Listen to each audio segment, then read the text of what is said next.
விடுதலை சிறுத்தைகளை பொறுத்த மட்டில் திமுக கூட்டணியில் தான் இந்த முறையும் நீங்க பயணிக்க இருக்கீங்க அப்படிங்கிறது உறுதியான ஒரு விஷயம். இந்த தேர்தல் தொகுதி பங்கீடு குறித்த பேச்சுவார்த்தை திமுகவுடைய எப்ப நடத்தப்படும்? திராவிட முன்னேற்றக் கழகத்தின் சார்பில் மக்களவை உறுப்பினர் திரு டி.ஆர். பாலு அவர்களின் தலைமையில் பேச்சுவார்த்தைக்கான குழு அமைக்கப்பட்டிருக்கிறது. திமுக கூட்டணியில் இடம்பெற்றுள்ள தோழமை கட்சிகளோடு அந்த குழு பேச்சுவார்த்தையை தொடங்கியிருக்கிறது. முதலில் காங்கிரஸ் கட்சியோடு பேசியிருக்கிறார்கள். தேசிய அளவில் முகுல் வாஸ்னிக் அவர்கள் வந்து காங்கிரஸ் சார்பிலே பேச்சுவார்த்தையில் பங்கேற்றிருக்கிறார். அடுத்தடுத்து தோழமை கட்சிகளை அவர்கள் அழைப்பார்கள். விடுதலை சிறுத்தைகள் கட்சிக்கும் முறைப்படி அழைப்பு வரும். அப்போது நாங்கள் திராவிட முன்னேற்றக் கழகத்தின் குழுவினரோடு பேச்சுவார்த்தை நடத்தி எங்களுக்கான தொகுதிகளை நாங்கள் கேட்டு பெறுவோம்.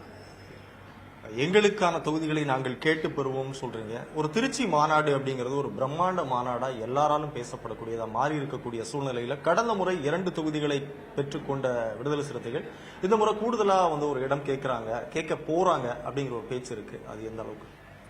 இல்லை, இந்த மாநாட்டுக்கும் தேர்தல் தொடர்பான பேச்சுவார்த்தைக்கும் முடிச்சு போட தேவையில்லை. இந்த மாநாட்டை நாங்கள் நாட்டை காக்கும் நல்லெண்ணத்தோடு நடத்தியிருக்கிறோம். அந்த மாநாட்டில் பேசுகிற போது தொடக்கத்திலேயே நான் குறிப்பிட்டேன், இது பிஜேபிக்கு எதிரான மாநாடு, RSS உள்ளிட்ட சங் பரிவார்களின் கொட்டத்திற்கு எதிரான மாநாடு என்று நான் பதிவு செய்திருக்கிறேன். எனவே அந்த மாநாடு இன்றைக்கு பலராலும் பாராட்டக்கூடிய வகையிலே அமைந்திருக்கிறது என்பது மகிழ்ச்சி அளிக்கிறது. ஆனால் அதற்கும் தேர்தல் பேச்சுவார்த்தைக்கும் நாம் முடிச்சு போட்டு பார்க்க வேண்டிய தேவையில்லை. வழக்கமாக நாங்கள் 5 தொகுதி என்று கேட்போம். 2 தொகுதிகளை பெற்றிருக்கிறோம். கலைஞர் இருந்த காலத்திலிருந்து 5 தொகுதிகளை கேட்பதை ஒரு கடமையாக நாங்கள் கருதி செயல்பட்டுக் கொண்டிருக்கிறோம். மொத்தம் 39 தொகுதிதான் தமிழ்நாட்டில். கட்சி 10க்கும் மேற்பட்ட கட்சிகள் இந்த கூட்டணியில் இடம்பெற்றுள்ளன. அந்த வகையிலே ஒவ்வொரு கட்சிக்கும் அவரவர் சக்திக்கு ஏற்ப, வெற்றி வாய்ப்புக்கு ஏற்ப திராவிட முன்னேற்றக் கழகம் சுமூகமான முறையிலே பேச்சுவார்த்தை நடத்தி தொகுதிகளை ஒதுக்கீடு செய்து வருகிறது.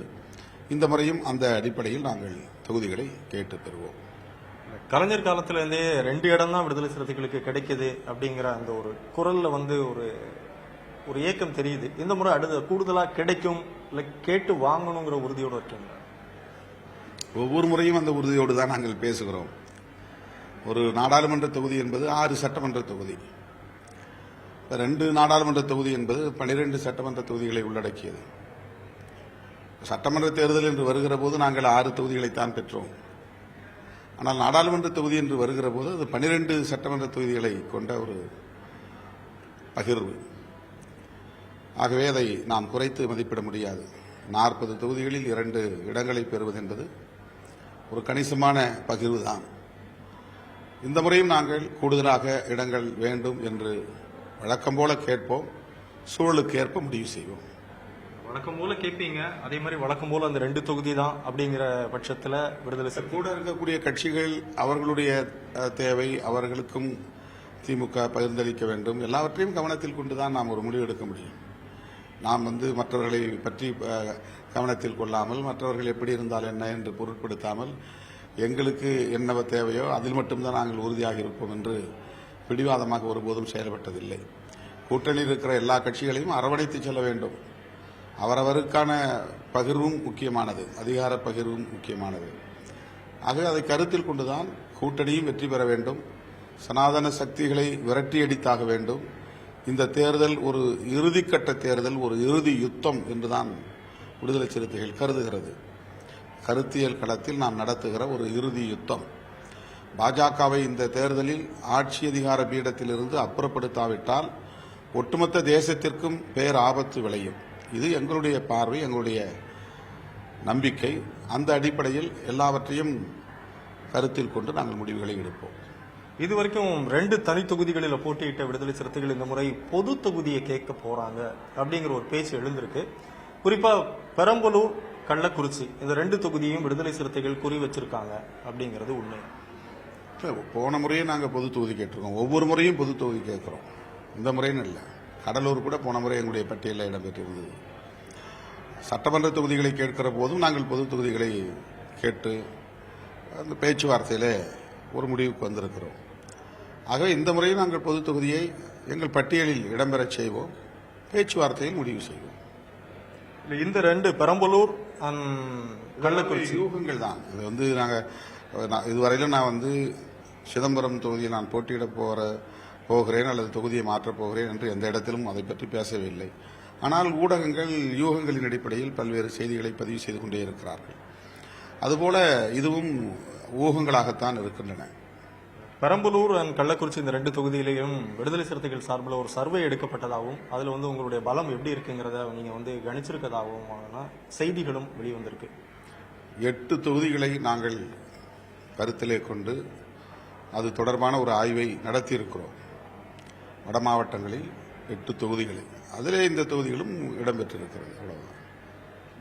வழக்கமான வேட்பாளர்கள் தான் இந்த களத்தில் நிற்பாங்களா, இல்ல ஒரு புதுமுகம் அப்படிங்கிற யாருக்காவது ஒரு வாய்ப்பு கொடுக்கணும், அடுத்த ஒரு தலைமுறையை உள்ள கொண்டு வரணும் அப்படிங்கிற விடுதலை சிறுத்தைகள் எண்ணிக்கையை பொறுத்து, எத்தனை இடங்களை பெறுகிறோம் என்பதை பொறுத்து, என்னென்ன தொகுதிகளை பெறுகிறோம் என்பதை பொறுத்து கடைசியாக எடுக்கிற முடிவு அது. யாரையும் நபர்களை கருத்தில் கொண்டு ஒரு முடிவை நாம் எடுக்க முடியாது. எங்களுடைய முதலில் எத்தனை தொகுதி என்பது இறுதி செய்யப்பட வேண்டும், பிறகு என்னென்ன தொகுதிகள் என்பது இறுதி செய்யப்படும். அதன் பிறகுதான் தொகுதி அடிப்படையில் வேட்பாளர்களை இறுதி செய்வோம். இது ஒரு கடைசி யுத்தம் அப்படிங்கிற வார்த்தையை நீங்க குறிப்பிட்டீங்க. அந்த காலகட்டத்தில் பார்க்கும்போது தமிழ்நாட்டில் கூட்டணி ஓரளவுக்கு வலுவான கூட்டணியா இருந்தாலும் கூட இந்தியா கூட்டணியில ஒரு சரிவு, ஒரு பல முரண்பாடுகள் இருக்கக்கூடியது இன்னும் வரும் நாட்களிலும் தொடரும் அப்படிங்கிறாங்க.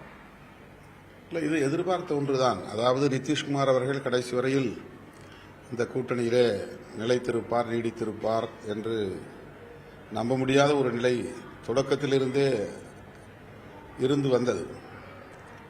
ஆகவே இது பெரிய ஏமாற்றத்தை தரவில்லை. தேர்தலுக்கு பிறகு நிதிஷ்குமார் போன்றவர்கள் மிகுந்த வருத்தப்படும் நிலை உருவாகப் போகிறது. நாம் இந்தியா கூட்டணியில் இருந்திருக்க வேண்டும் என்று அவர் வருத்தப்படக்கூடிய நிலைதான் உருவாகும். அப்படித்தான் நான் நம்புகிறேன். அவர் ஏற்கனவே 8 முறையோ 9 முறையோ முதலமைச்சராக இருந்திருக்கிறார். இந்த பதவியிலே மீண்டும் தொடர வேண்டும் என்பது தேவையில்லை. அவர் நினைத்திருந்தால் அதை ஒரு பொருட்டாக கருதாமல் பிஜேபியை வீழ்த்துவதுதான் முதன்மையானது என்கிற அடிப்படையில் என்ன முரண்கள் இருந்தாலும் காங்கிரஸோடு இந்த இந்தியா கூட்டணியில் அவர் நீடித்திருந்தால் அவருக்கான நன்மதிப்பு அரசியல் அரங்கில் வெகுவாக உயர்ந்திருக்கும். ஆனால் ஒரு தற்காலிகமான தீர்வாக தான் தொடர்ந்து முதலமைச்சராக நீடிக்க வேண்டும் என்பதை மட்டுமே முதன்மையாக நிறுத்தி இந்தியா கூட்டணியிலிருந்து வெளியேறக்கூடிய ஒரு சூழலை அவர் இன்றைக்கு உருவாக்கியிருக்கிறார். பின்னால் நிச்சயம் வருத்தப்படுவார். கடைசியா ஒரு கேள்வி. ஒரு பொது வாழ்க்கைக்கு வந்துட்டீங்க, காலையிலிருந்து நள்ளிரவு வரையிலும் தொடர்ந்து ஓய்வு இல்லாமல் ஓடிட்டே இருக்கீங்க. எந்த நேரத்திலேயாவது ஒரு சலிப்பு, இல்ல ஏன் நமக்கு இது அப்படிங்கிற எண்ணம் வந்திருக்க? வரத்தான் செய்யும். இதுதானே யதார்த்தமான உண்மை. ஆனால் மறுபடியும் நாம் அதிலிருந்து மீண்டு எழுந்து மக்கள் பணி ஆற்றுகிறோம். அதற்கு காரணம் நாம் எடுத்துக்கொண்ட லட்சியம். புரட்சியாளர் அம்பேத்கர், தந்தை பெரியார் போன்ற மாமனிதர்களின் இந்த கருத்தியல். அவர்கள் இந்த வாழ்க்கையில் எப்படியெல்லாம் குடும்ப வாழ்க்கையில் இருந்தாலும் கூட அல்லல் பட்டிருக்கிறார்கள், அவதூறுகளை சந்தித்திருக்கிறார்கள், எவ்வளவோ பின்னடைவுகளை சந்தித்திருக்கிறார்கள், தோல்விகளை சந்தித்திருக்கிறார்கள் என்பதை எண்ணி பார்க்கிற போது இந்த மாதிரியான ஒரு சலிப்போ அல்லது ஒரு மன அழுத்தமோ இருந்தாலும் கூட அந்த தலைவர்களை எண்ணி பார்க்கிற போது, மாமேதை மார்க்ஸ் உள்ளிட்ட தலைவர்களை எண்ணி பார்க்கிற போது அது காணாமல் போய்விடுகிறது. மீண்டும் புதிய தெம்போடு களத்தில் நிற்கக்கூடிய ஒரு சூழல் உருவாகிறது.